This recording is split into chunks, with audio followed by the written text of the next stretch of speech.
Hi guys, this is the fifth game I will show from the round 1 of the African Super Zonal Chess Championship. Now this game starts with pawn to e4. This is actually a game between Emmanuela and Arnold, Marc. You see, both of them are from Ivory Coast, so they are facing off in the round 1. Emmanuela is rated 1831 and Marc is rated 1868. So Marc responded with e5, knight to f3, knight to c6. We have pawn push. Pawn takes. We have bishop to c4. Knight comes over to f6. You see, in this position, I like playing this aggressive move, pawn to e5. Well, there are limitations to this move. I've played it sometimes in last week. After I played this move, my opponent instantly replied with this. So I noticed that in the long run, the pawn I give out here on d4, I would eventually capture, but I will have to fight for it. So that is what we call gambit style. Why give out material like a pawn if you know you don't have something to gain? You should have something to gain before you give out a pawn in the center or anywhere when it comes to gambit style of play.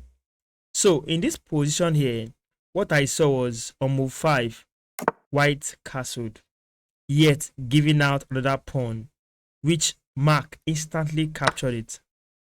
Now, if you check out beside their names, Emmanuela Esther had given out 2 pawns to Marc Arnold, Amako, and Arnold has 2 pawn advantages.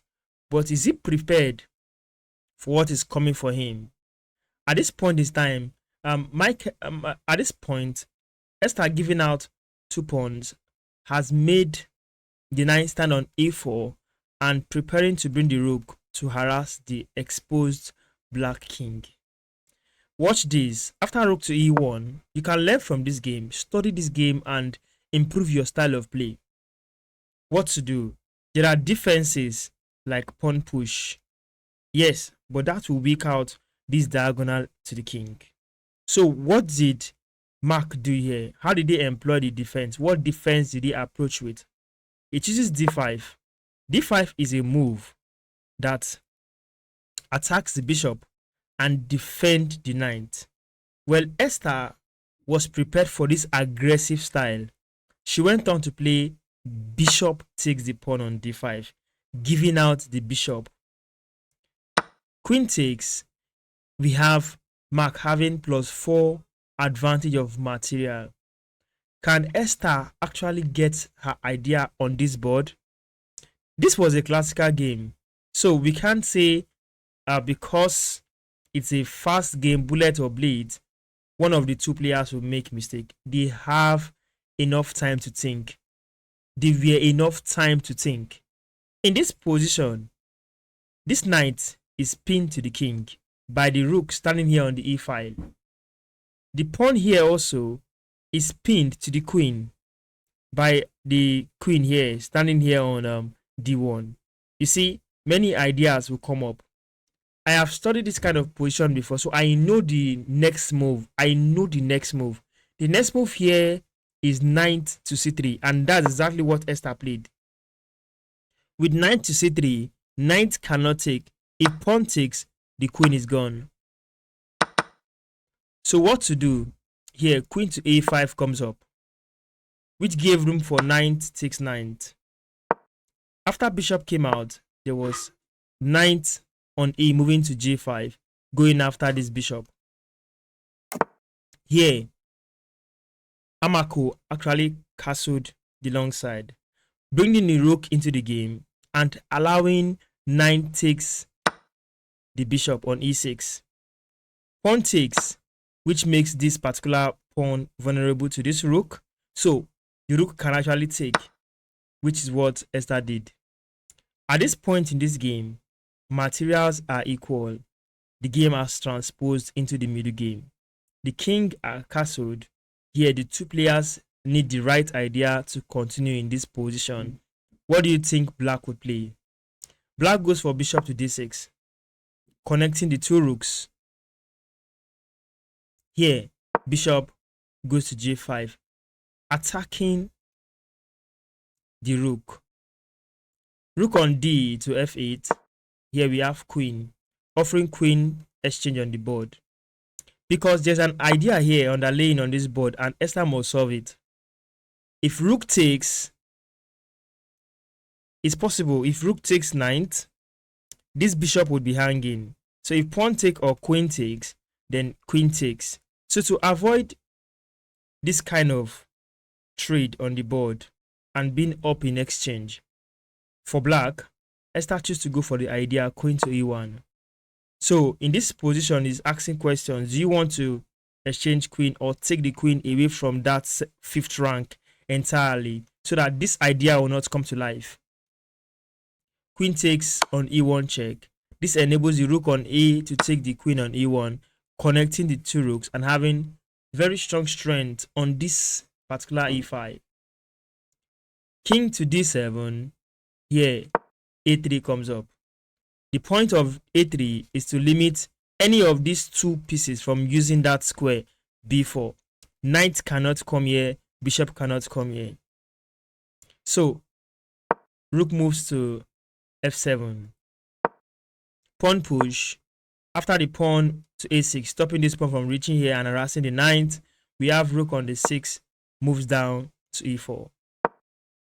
Rook comes up, rook lift. You see, one thing I like about chess is that sometimes the move you play solves problem in your next move. Let me take it back and explain it here. It happened in the previous game we just watched. It happens a lot. It happens a lot. Let's take it from here. For instance, you see these two rooks are not only attacking the knight. The rooks are placed here positionally to attack the pawn on F2, which is defended by a king, inadequately defended piece, which is this pawn. So what to do? You see, Esther saw this coming in the next move and said, okay, let me create a safety measure now before it's too late.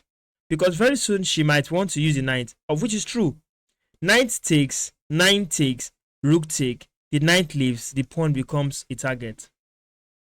So therefore, after placing the rook on E2, Arnold play H6, Y8-6, attacking the bishop.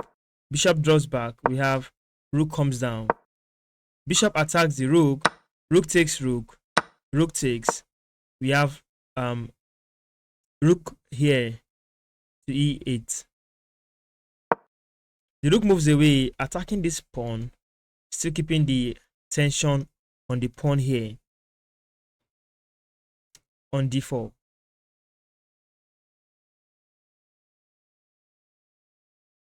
So the rook defends, which enables the king to move. You see, the idea of taking this pawn cannot be executed immediately because if knight takes, rook takes, to be a blunder to mate E1. So to avoid the issue of blunder after rook E7 to mate E1, king F1 comes up immediately. Bishop came in to defend the pawn. Here, knight takes, rook takes pawn, we check. After the king moved, then bishop takes the knight. Rook took, here we have check. After this move, we have rook to F4. Why? To play check, king move, you pick up the pawn. Except there's a right defense by moving the rook back to E7 after rook to F7 check. Rook move back to prevent the rook from coming over to F7. Here we have rook comes down. Pawn push. Rook goes over to F6, attacking the pawn. What to do? Rook to H7, defending. King comes in, king moves. We have rook down to defend itself by running away.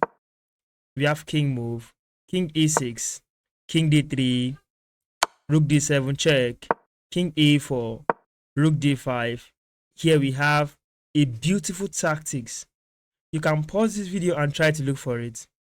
However, if you spot rook to F6 check, deflecting the king so you can pick this rook.